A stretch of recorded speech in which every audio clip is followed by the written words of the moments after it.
Third year's coming to an end. It has ended, in terms of essays and stuff. But Yeah. basically, for some.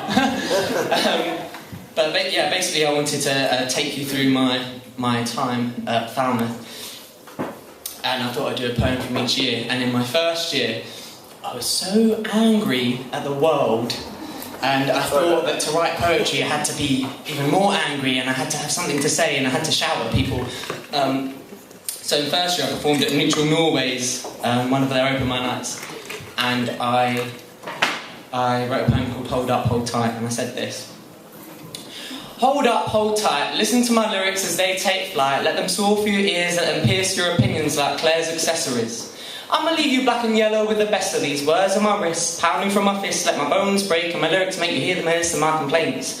I'm a moan like your mother, a serious lover of my speech, let me teach and you there listen like no other. Allow me to rent a canopy of my visions and your head attempt to listen, to hold up, hold tight, come fly with me. And Frank Sinatra, enter the mind of Blanche, serious catastrophe in all of its views, but listen to this and let me muse. Her streetcar wasn't that far from the tracks.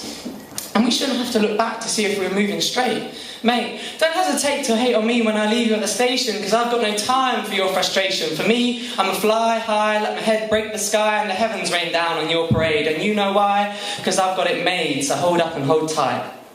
That was how I was feeling in first year.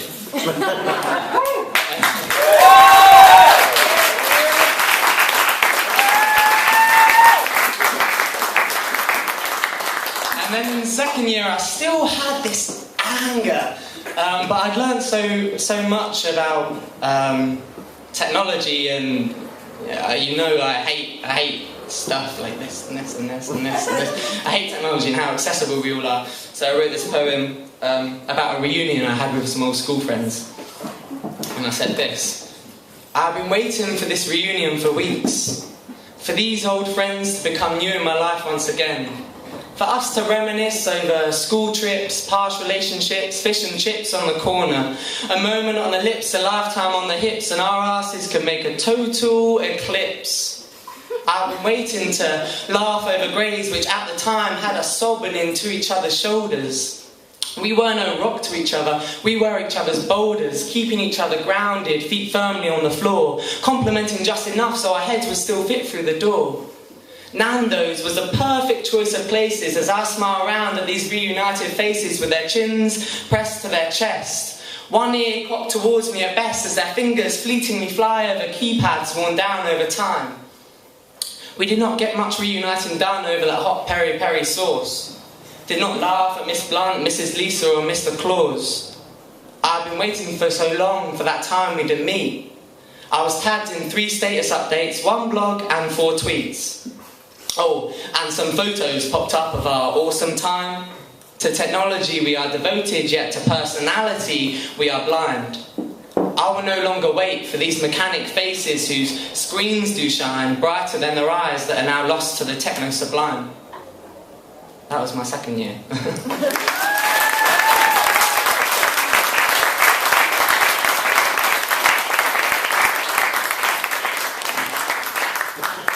And now in the third year, I discovered YOLO, and it took me to Amsterdam, and it took me to Cyprus, and it took me to £500 in my overdraft.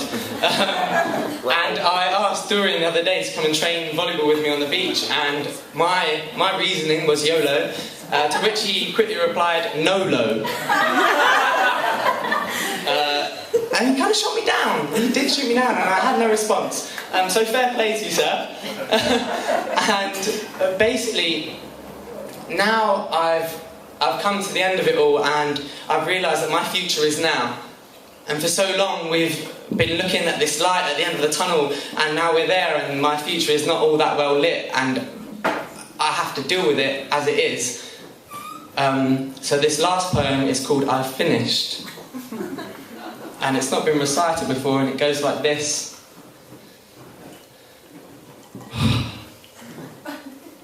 Thank you.